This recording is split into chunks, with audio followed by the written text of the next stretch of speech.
Dear students, in this class let us learn about Raman spectroscopy, which is based on rotational transitions and vibrational transitions. Raman spectroscopy is a non-destructive chemical analysis technique. It is based upon the interaction of light with the chemical bonds within a material. It's a light scattering technique whereby a molecule scatters incident light from a high intensity laser light source. Most of the scattered light is at the same wavelength as the laser source and does not provide useful information, and this part is called Rayleigh scatter. However, a small amount of light is scattered at different wavelengths or colors which depend on the chemical structure of the light, and this is called Raman scatter. Raman spectroscopy is concerned with the scattering of light that occurs when it is incident upon a substance and not with its absorption. When a monochromatic radiation is incident upon a sample, then this light will interact with the sample in some fashion. It may be reflected, absorbed, or scattered in some manner. It is a scattering of the radiation that occurs which gives information about molecular structure.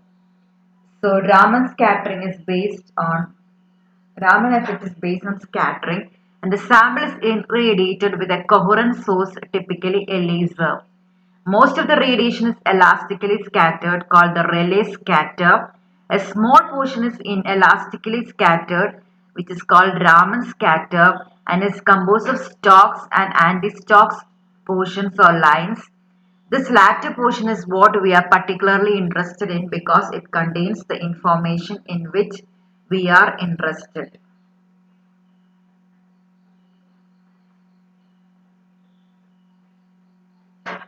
For the discovery and study of this phenomena referred to as Raman scattering,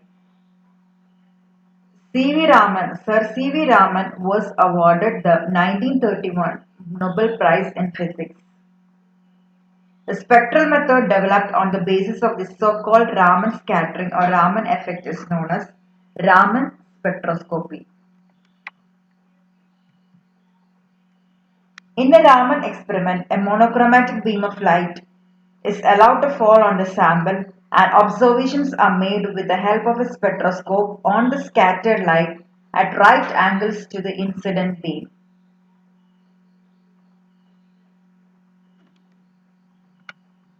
At right angles to the incident beam. There are two types of collisions.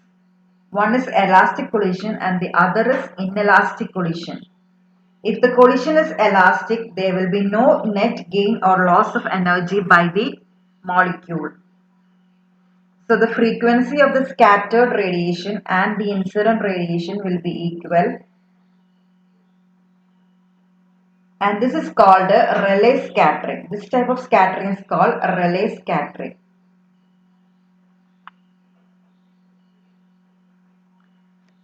So in this diagram, this is Rayleigh scattering. Frequency of the scattered light. Nu S means the frequency of the scattered light and nu I means the frequency of incident light. Both are equal. That type of scattering is called Rayleigh scattering. In this type of scattering, the energy of the molecule will be the same.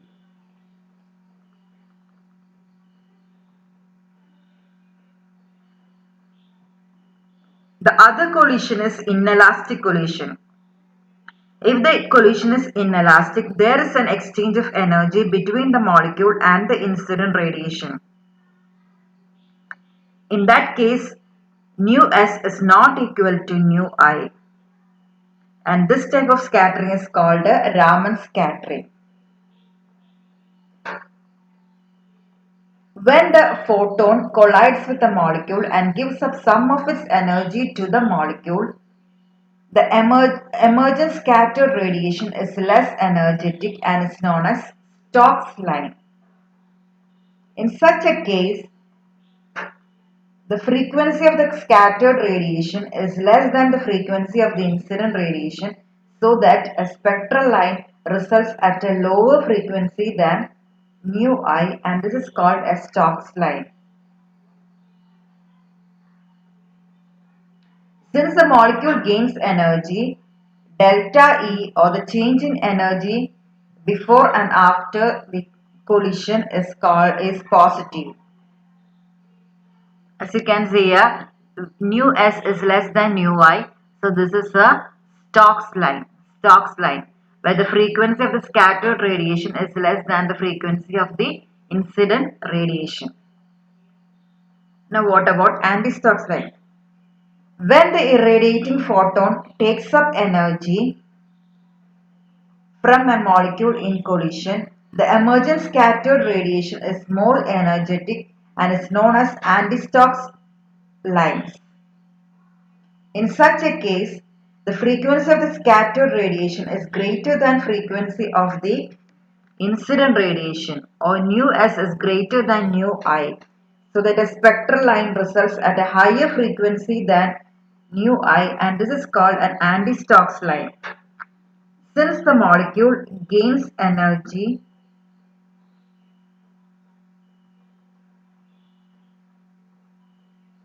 since the molecule does not gain energy, the delta E, or the change in energy, is negative. നമുക്ക് Raman spectroscopy എന്താണെന്ന് നോക്കാം. Raman spectroscopy എന്ന് പറഞ്ഞിട്ടുണ്ടെങ്കിൽ visible light ഒരു സാമ്പിളിലൂടെ കടത്തി വിടുന്നതിനെയാണ് നമ്മൾ Raman spectroscopy എന്ന് പറയുന്നത്. ലൈറ്റ് ഒരു സാമ്പിളിലൂടെ കടത്തി വിടുമ്പോൾ സാധാരണയായിട്ട് മോളിക്യൂൾസ് അതിനെ ട്രാൻസ്മിറ്റ് ചെയ്യും, അതേപോലെ തന്നെ ട്രാൻസ്മിറ്റ് ചെയ്യും. അപ്പൊ അതിലേക്ക് പതിഞ്ഞ വികിരണവും പുറത്തേക്ക് പോണ വികിരണത്തിനും ഒരേ ഫ്രീക്വൻസി ആണെങ്കിൽ നമ്മൾ അതിനെ റിലേ സ്കാറ്ററിംഗ് എന്നാണ് വിളിക്കുക. പക്ഷെ എപ്പോഴും അങ്ങനെ ആയിരിക്കില്ല. വളരെ കുറച്ച് റേഡിയേഷനെ ഈ മോളിക്യൂൾസ് അല്ലെങ്കിൽ സാമ്പിൾ സ്കാറ്റർ ചെയ്യും. ആ സ്കാറ്റർ ചെയ്യുന്നത് എത്രയാണെന്ന് അല്ലെങ്കിൽ എങ്ങനെയാണ്, അതിനെയാണ് നമ്മൾ രാമൻ സ്കാറ്ററിംഗ് എന്ന് വിളിക്കുന്നത്. അപ്പൊ റിലേ സ്കാറ്ററിംഗ് ഒരു എലാസ്റ്റിക് കൊളിഷൻ ആണ്. എലാസ്റ്റിക് കൊളിഷൻ എന്ന് പറഞ്ഞു കഴിഞ്ഞിട്ടുണ്ടെങ്കിൽ പതിയുന്ന റേഡിയേഷൻ, ഇൻസിഡന്റ് റേഡിയേഷനും സ്കാറ്റേർഡ് റേഡിയേഷന്റെയും ഫ്രീക്വൻസി സെയിം ആയിരിക്കും. അതായത് അവിടെ ഒരു എക്സ്ചേഞ്ച് ഓഫ് എനർജി നടക്കുന്നില്ല, മോളിക്യൂളിന് എനർജി കിട്ടുന്നില്ല, അല്ലെങ്കിൽ പതിയുന്ന ഫോട്ടോണും എനർജി കിട്ടുന്നില്ല. അങ്ങനത്തെ കേസ് ആണെങ്കിൽ നമ്മൾ അതിനെ എലാസ്റ്റിക് കൊളിഷൻ എന്ന് വിളിക്കും. എലാസ്റ്റിക് കൊളിഷൻ എക്സാമ്പിൾ ആണ് ഈ റിലേ സ്കാറ്ററിംഗ് എന്ന് പറയുന്നത്. അതായത് പതിയുന്ന ഫ്രീക്വൻസി എത്രയാണോ അത്രയും തന്നെയാണ് പുറത്തേക്ക് വിടുന്ന ഫ്രീക്വൻസിയും. പക്ഷെ വളരെ കുറച്ച് ഭാഗം റിലേ സ്കാറ്ററിംഗിൽ പെടാതെ ഇൻഎലാസ്റ്റിക് കൊളിഷൻ ആയിട്ട് വരും. ഇൻഎലാസ്റ്റിക് കൊളിഷന്റെ പ്രത്യേകത എന്ന് പറഞ്ഞു കഴിഞ്ഞിട്ടുണ്ടെങ്കിൽ frequency of the incident radiation is not equal to the frequency of the scattered radiation. അപ്പോൾ frequency of the incident radiation എന്ന് പറയുന്നത് ന്യൂ ഐ എന്നാണ് നമ്മളിവിടെ വിളിക്കുന്നത്. ന്യൂ എസ് എന്ന് പറയുന്നത് frequency of the scattered radiation ആണ്. അത് ഒരിക്കലും ഈക്വൽ അല്ലാത്ത കേസിലാണ് ഇൻഎലാസ്റ്റിക് കൊളിഷൻ അല്ലെങ്കിൽ രാമൻ സ്കാറ്ററിംഗ് വരുന്നത്. രാമൻ സ്കാറ്ററിംഗ് രണ്ട് തരത്തിൽ വരാം. രണ്ട് തരത്തിൽ. ആദ്യത്തെ തരം എന്ന് പറയുന്നത് സ്റ്റോക്സ് ലൈൻസും രണ്ടാമത്തെ തരം എന്ന് പറയുന്നത് ആന്റി സ്റ്റോക്ക് ലൈനുമാണ്. രണ്ടും രാമൻ സ്കാറ്ററിംഗ് ആണ്. സ്റ്റോക്ക് ലൈൻസും ആന്റി സ്റ്റോക്ക് ലൈൻസും രാമൻ സ്കാറ്ററിംഗിൽ തന്നെ പെടുന്നത്. റിലേ സ്കാറ്ററിംഗ് എന്ന് പറഞ്ഞു കഴിഞ്ഞിട്ടുണ്ടെങ്കിൽ കൊളിഷൻ പെർഫെക്റ്റ്ലി ഇലാസ്റ്റിക് ആയിരിക്കും. എലാസ്റ്റിക് എന്ന് പറഞ്ഞു കഴിഞ്ഞിട്ടുണ്ടെങ്കിൽ ചേഞ്ച് ഇൻ എനർജി എന്ന് പറയുന്നത് സീറോയാണ്. അതായത് സ്കാറ്റേർഡ് റേഡിയേഷന്റെ ഫ്രീക്വൻസിയും ഇൻസിഡന്റ് റേഡിയേഷന്റെ ഫ്രീക്വൻസിയും ഈക്വൽ ആണെങ്കിൽ നമ്മൾ അതിനെ വിളിക്കുന്നതാണ് റിലേ സ്കാറ്ററിംഗ്.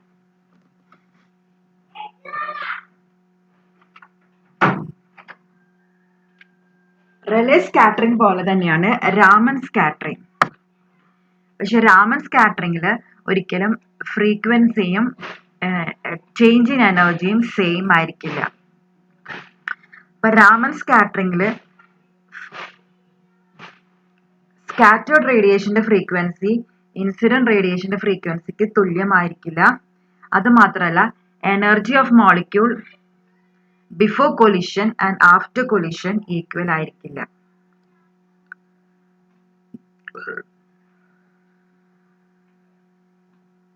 രാമൻ സ്കാറ്ററിംഗിൽ രണ്ട് തരത്തിലുള്ള ലൈൻസ് ആണ് വരിക. സ്റ്റോക്സ് ലൈൻസും ആന്റി സ്റ്റോക്ക് ലൈൻസും.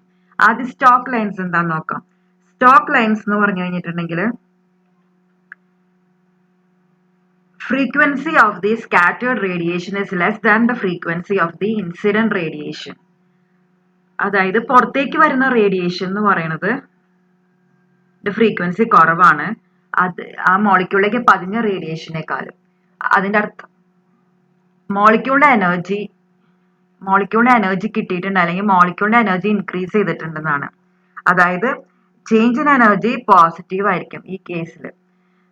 അപ്പൊ അങ്ങനത്തെ കണ്ടീഷനിലാണ് സ്റ്റോക്സ് ലൈൻസ് വരുന്നത്. സ്റ്റോക്സ് ലൈൻസ് എപ്പോഴും ഫ്രീക്വൻസി കുറവായതുകൊണ്ട് തന്നെ ഈ റിലേ സ്കാറ്ററിങ്ങിന്റെ ലെഫ്റ്റിലാണ് കാണപ്പെടുക, ഇവിടെയാണ് കാണപ്പെടുക.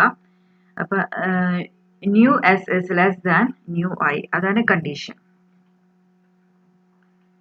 And delta is positive. ഇനി what about anti Stokes lines? Anti stock ലൈൻസിൽ എന്താ സംഭവിക്കണമെന്ന് വെച്ചിട്ടുണ്ടെങ്കിൽ സ്കാറ്റേർഡ് റേഡിയേഷന്റെ ഫ്രീക്വൻസി ഗ്രേറ്റർ ദാൻ ഇൻസിഡന്റ് റേഡിയേഷന്റെ ഫ്രീക്വൻസി ആണെങ്കിലാണ് ആന്റി സ്റ്റോക്സ് ലൈൻസ് വരിക. ആന്റി സ്റ്റോക്ക് ലൈൻസിൽ ഒരിക്കലും എനർജി പോസിറ്റീവ് ആവില്ല, എനർജി നെഗറ്റീവ് ആവുക ചെയ്യുക.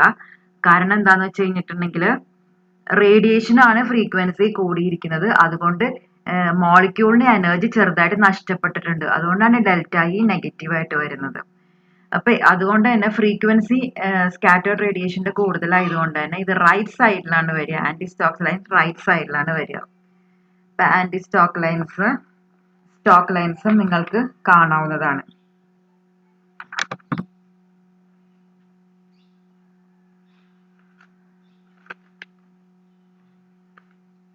The difference in the frequency of the Rayleigh line and the Raman line,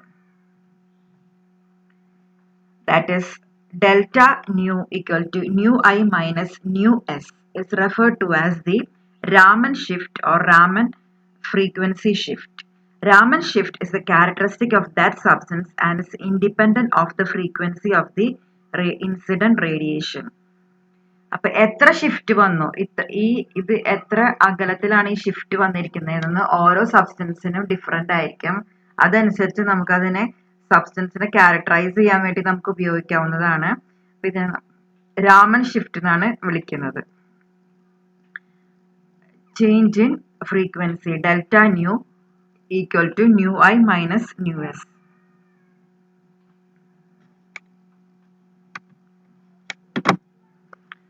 Now let us look how does the Rayleigh scattering and the Raman scattering take place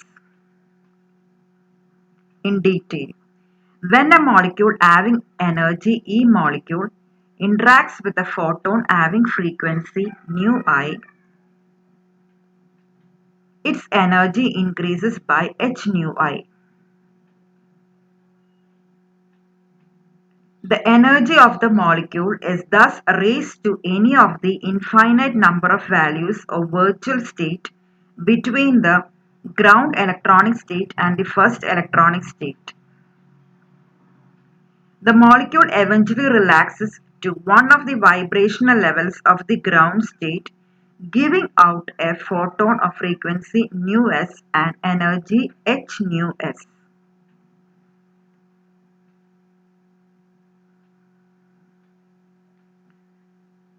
When delta E equal to 0, it means that the molecule relaxes from the virtual level to the original level itself. This is called Rayleigh scattering. When delta E is not equal to 0, it means that the molecule relaxes from the virtual level to a level different from the original level, and this is called Raman scattering.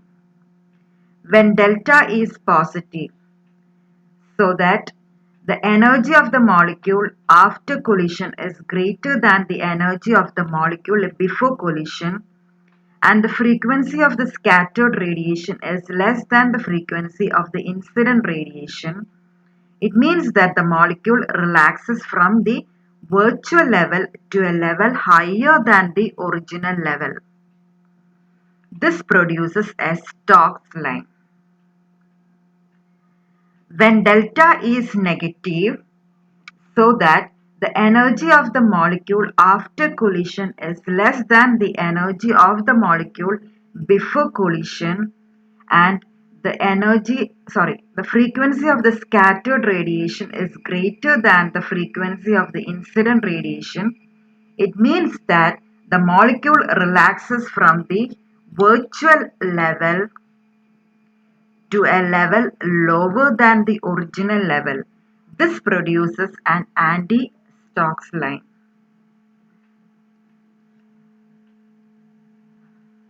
അത് simple ആയിട്ടുള്ള ഒരു concept ആണിത്. നമുക്കറിയാവുന്നതാണ് നമ്മുടെ electronic സ്റ്റേറ്റും പല electronic state ഉണ്ട്. ഏറ്റവും താഴത്തെ ഇലക്ട്രോണിക് സ്റ്റേറ്റ് നമ്മൾ ഗ്രൗണ്ട് ഇലക്ട്രോണിക് സ്റ്റേറ്റ് എന്നാണ് വിളിക്കുന്നത്. മുകളിലത്തേനെ നമ്മൾ വിളിക്കുന്നത് എക്സൈറ്റഡ് ഇലക്ട്രോണിക് സ്റ്റേറ്റ് എന്നാണ്. ഈ ഇലക്ട്രോണിക് സ്റ്റേറ്റിൽ തന്നെ ഇഷ്ടംപോലെ വൈബ്രേഷണൽ സ്റ്റേറ്റ്സ് ഉണ്ട്. അപ്പൊ ഗ്രൗണ്ട് ഇലക്ട്രോണിക് സ്റ്റേറ്റിലുള്ള വൈബ്രേഷണൽ സ്റ്റേറ്റ്സ് ആണ് ഈ കാണിച്ചിരിക്കുന്നത്. ആദ്യത്തെ number 0, v = 0, v = 1, v = 2, v = 3 അങ്ങനെ പോകുന്നു. അപ്പൊ ഇതാണ് ഗ്രൗണ്ട് വൈബ്രേഷണൽ സ്റ്റേറ്റും ഇലക്ട്രോണിക് സ്റ്റേറ്റും. ഇനി അടുത്ത എക്സൈറ്റഡ് ഇലക്ട്രോണിക് സ്റ്റേറ്റിന് തൊട്ടു മുന്നേ വെർച്വൽ എനർജി സ്റ്റേറ്റ്സ് ഉണ്ട്.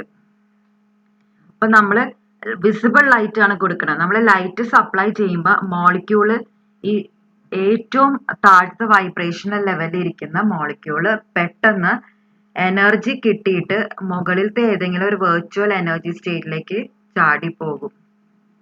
അവിടെ അതിന് കുറെ നേരം ഇരിക്കാൻ പറ്റില്ല. പതുക്കെ അത് വീണ്ടും റിലാക്സ് ചെയ്ത് പഴയ അവസ്ഥയിലേക്ക് അല്ലെങ്കിൽ ഒറിജിനൽ ലെവലിലേക്ക് തിരിച്ചു വരും. ആ കേസിലാണ് റിലേ സ്കാറ്ററിംഗ് വരുന്നത്. അതായത് ഇവിടെ there is no change in energy. ഇത് എത്രയായിരുന്നു ഈ എനർജി, അത് തന്നെയാണ് എത്ര അബ്സോർബ് ചെയ്തു അത്രയും തന്നെ തിരിച്ച് കൊടുത്തിട്ടുണ്ട്. അതുകൊണ്ട് തന്നെ ഫ്രീക്വൻസിയിലും ചേഞ്ച് ഇല്ല, എനർജിയിലും ചേഞ്ച് ഇല്ല. ആ ജാതി സ്കാറ്ററിങ്ങിനെ നമ്മൾ റിലേ സ്കാറ്ററിംഗ് എന്ന് വിളിക്കും. അതുകൊണ്ട് വലിയ നമുക്ക് ഗുണമില്ല. നമുക്ക് ഗുണം വരുന്നത് റാമൻ സ്കാറ്ററിംഗ് ആണ്. ക്യാരക്ടറൈസേഷനും നമുക്ക് ഐഡന്റിഫിക്കേഷനും ഗുണം വരുന്നത് നമ്മുടെ രാമൻ സ്കാറ്ററിങ് പറയുമ്പോഴാണ്. രാമൻ സ്കാറ്ററിങ്ങിന്റെ പ്രത്യേകത എന്ന് പറഞ്ഞു കഴിഞ്ഞിട്ടുണ്ടെങ്കിൽ ഡെൽറ്റ ഇ പോസിറ്റീവ് ആണ്. ഡെൽറ്റ ഇ പോസിറ്റീവ് ആയിട്ട് വരാനുള്ള കാരണം എന്താണെന്ന് നമുക്ക് നോക്കിക്കോളാം. മോളിക്യൂൾ ഏറ്റവും അടിയിലത്തെ ഒറിജിനൽ ലെവലിലാണ് ഇരിക്കുന്നത്. ഈ ഒറിജിനൽ ലെവലിൽ ഇരിക്കുന്ന മോളിക്യൂള്, വൈബ്രേഷണൽ ലെവലിൽ ഇരിക്കുന്ന മോളിക്യൂള് എനർജി വിസിബിൾ ലൈറ്റിൽ നിന്ന് എനർജി അബ്സോർബ് ചെയ്തിട്ട് വെർച്വൽ എനർജി സ്റ്റേറ്റിലേക്ക് ചാടി പോകുന്നു. വെർച്വൽ എനർജി സ്റ്റേറ്റിലേക്ക് ചാടി പോയി കഴിഞ്ഞിട്ട് കുറെ നേരം അവിടെ ഇരിക്കാൻ പറ്റില്ല എന്ന് ഞാൻ പറഞ്ഞു. പതുക്കെ അത് റിലാക്സ് ചെയ്യും. റിലാക്സ് ചെയ്തിട്ട് ഒറിജിനൽ ലെവലിലേക്ക് വരണതിന് പകരം തൊട്ട് മോളിത്തെ വൈബ്രേഷണൽ എനർജി ലെവലിലേക്കാണ് തിരിച്ചു വരുന്നത് മോളിക്യൂള്. അപ്പൊ മോളിക്യൂളിന് കുറച്ച് എനർജി കിട്ടിയിട്ടുണ്ട്. ഇത്രയും എനർജി മോളിക്യൂളിന് കിട്ടി. അതുകൊണ്ടാണ് മോളിക്യൂളിന്റെ എനർജി കൊളീഷന് ശേഷം കൂടുന്നു എന്ന് പറയുന്നത്. അതുകൊണ്ടാണ് ഡെൽറ്റ ഇ പോസിറ്റീവ് എന്ന് നമ്മൾ പറയുന്നത്. പക്ഷെ what about the frequency of the scattered radiation? ഇതാണ് സ്കാറ്റേർഡ് റേഡിയേഷൻ, ഈ പച്ച വര. അപ്പൊ സ്കാറ്റേർഡ് റേഡിയേഷന്റെ ഫ്രീക്വൻസി കുറവാണ്. അതായത് µs is less than µi, or the frequency of the scattered radiation is less than the frequency of the incident radiation. ആ കേസിലാണ് നമ്മൾ സ്റ്റോക്സ് ലൈൻസ് കാണപ്പെടുന്നത്. ഇനി what about anti Stokes lines? Anti Stokes ലൈൻസിൽ എന്താ സംഭവിക്കണമെന്ന് വെച്ചിട്ടുണ്ടെങ്കിൽ മോളിക്യൂൾ ഒറിജിനൽ ഗ്രൗണ്ട് ലെവലിന് പകരം ഗ്രൗണ്ട് വൈബ്രേഷണൽ ലെവലിൽ ഇരിക്കുന്നതിന് പകരം ഇത്തിരി എക്സൈറ്റഡ് ആയിട്ടുള്ള വൈബ്രേഷണൽ ലെവലിലാണ് ഇരിക്കുന്നത്. അതായത് രണ്ടാമത്തെ സ്റ്റേറ്റിലാണ് ഇരിക്കുന്നത്. 1 എന്ന് പറഞ്ഞ വൈബ്രേഷൻ ലെവലിലാണ് ഇരിക്കുന്നത്. അങ്ങനത്തെ മോളിക്യൂള് വിസിബിൾ ലൈറ്റിൽ നിന്ന് എനർജി അബ്സോർബ് ചെയ്തിട്ട് വെർച്വൽ എനർജി സ്റ്റേറ്റിലേക്ക് ചാടി പോകുന്നു. അവിടെ പോയിട്ട് അവിടെ കുറെ നേരം നിൽക്കാൻ പറ്റില്ല. പതുക്കെ റിലാക്സ് ചെയ്യുന്നു. റിലാക്സ് ചെയ്യുമ്പോൾ ഒറിജിനൽ ലെവലിലേക്ക് വരണതിന് പകരം 1 ആണ് ഒറിജിനൽ ലെവൽ, പകരം 0യിലേക്കാണ് വന്നിരിക്കുന്നത്. 0 എന്ന് വെച്ചിട്ടുണ്ടെങ്കിൽ കുറച്ചും കൂടി അടിയിലുള്ള ഗ്രൗണ്ട് വൈബ്രേഷണൽ ലെവലിലേക്ക് വന്നിരിക്കുന്നു. അപ്പൊ എന്താ സംഭവിച്ചതെന്ന് വെച്ചിട്ടുണ്ടെങ്കിൽ മോളിക്യൂളിന്റെ എനർജി മുമ്പത്തേനേക്കാളും വളരെയധികം കുറഞ്ഞു. അതാണ് കൊളിഷന് ശേഷം മോളിക്യൂളിന്റെ എനർജി കുറയുന്നു. ആന്റി സ്റ്റോക്സ് ലൈൻസിൽ മോളിക്യൂളിന്റെ എനർജി കുറയുന്നു, അല്ലെങ്കിൽ delta E is equal to negative എന്ന് പറയുന്നത് അതുകൊണ്ടാണ്. ഇനി what about the frequency of the scattered radiation? Frequency of the scattered radiation ഇങ്ങനെ കൂടി അല്ലെ? പുറത്തേക്ക് വിടുന്ന എനർജി എന്ന് പറയുന്നത് കൂടുതലാണ് ഇപ്പൊ. അതുകൊണ്ട് തന്നെ ഫ്രീക്വൻസി കൂടുതലാണ്. ഫ്രീക്വൻസി കൂടുതലായതുകൊണ്ടാണ് നമ്മൾ µs is greater than µi എന്ന് പറയുന്നത്. അതായത് frequency of the scattered radiation is greater than the frequency of the incident radiation. അപ്പൊ ഇങ്ങനെയാണ് ആന്റി സ്റ്റോക്സ് ലൈൻസ് വരുന്നത്. അപ്പൊ സ്റ്റോക്സ് ലൈൻസിലും ആന്റി സ്റ്റോക്ക് ലൈൻസിലും എനർജിയിൽ ഒരു വ്യത്യാസം വരുന്നുണ്ട്. ഒരെണ്ണത്തിൽ എനർജി പോസിറ്റീവ് ആണ്, delta is positive. Anti Stokes ലൈനിലാണെങ്കിൽ ഡെൽറ്റ ഈസ് നെഗറ്റീവ്. ഇങ്ങനെയാണ് സ്റ്റോക്സ് ലൈൻസും ആന്റി സ്റ്റോക്സ് ലൈൻസും ഉണ്ടാവുന്നത്.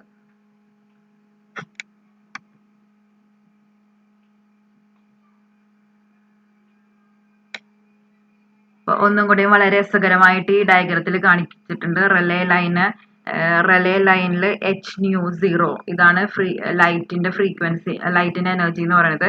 അത് അബ്സോർബ് ചെയ്തിട്ട് വെർച്വൽ ലെവലിലേക്ക് ചാടുന്നു. വെർച്വൽ ലെവലിലേക്ക് പോയി കഴിഞ്ഞിട്ട് തിരിച്ച് അതേ ലെവലിലേക്ക്, ഒറിജിനൽ ലെവലിലേക്ക് ഇത് വരുന്നു. അപ്പൊ നമുക്ക് റിലേ ലൈൻ കിട്ടുന്നു. സ്റ്റോക്സ് ലൈൻ ആണെങ്കിൽ h0 അബ്സോർബ് ചെയ്യുന്നു, എന്നിട്ട് വെർച്വൽ ലെവലിലേക്ക് വരുന്നു. വെർച്വൽ ലെവലിൽ നിന്ന്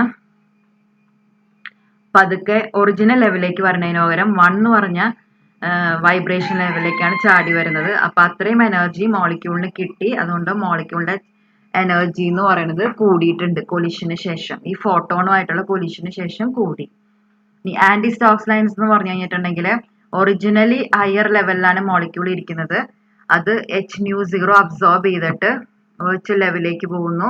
തിരിച്ച് പഴയ അവസ്ഥയിലേക്ക്, ഒറിജിനൽ ലെവലിലേക്ക് വരുന്നതിനേക്കാളിന് പകരം അതിനേക്കാളും താഴെയുള്ള ഒരു ലെവലിലേക്കാണ് വരുന്നത്. ആ എനർജിനെ നമ്മൾ hν-as എന്ന് വിളിക്കുന്നു. hν ആന്റി സ്റ്റോക്സ് അത് വിളിക്കുന്നു. അപ്പൊ അത്രയും എനർജി കുറഞ്ഞു മോളിക്യൂളിന്, പക്ഷെ ഫ്രീക്വൻസി, സ്കാറ്റർ റേഡിയേഷന്റെ ഫ്രീക്വൻസി കൂടിയിട്ടുണ്ട്. അതാണ് ആന്റി സ്റ്റോക്സ് ലൈൻസ് എന്ന് പറയുന്നത്. Now let me discuss that the relative intensities of spectral lines always depend upon the relative populations of the energy levels from which excitation or relaxation occurs. The greater the population in an energy level, the greater the number of molecules that can undergo excitation, and hence the greater the intensity of the line produced. At ordinary temperatures, most of the molecules are in the vibrational ground state, V equal to 0.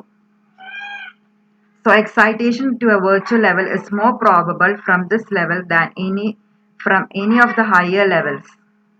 At the same temperature, the relaxation of the molecules in the virtual level to the vibrational ground level is the most probable event. In other words, the occurrence of Rayleigh scattering is much more probable than Raman scattering. Hence, the Rayleigh line will be more intense than the Raman lines in the spectrum. ചുരുക്കി പറഞ്ഞു കഴിഞ്ഞിട്ടുണ്ടെങ്കിൽ ഏറ്റവും കൂടുതൽ സാധ്യത വരാൻ സാധ്യതയുള്ളത് ഈ lines ആണ്. ഇതാണ് ഏറ്റവും കൂടുതൽ പ്രോബബിലിറ്റി ഉള്ള എവന്റ് എന്ന് പറയുന്നത്.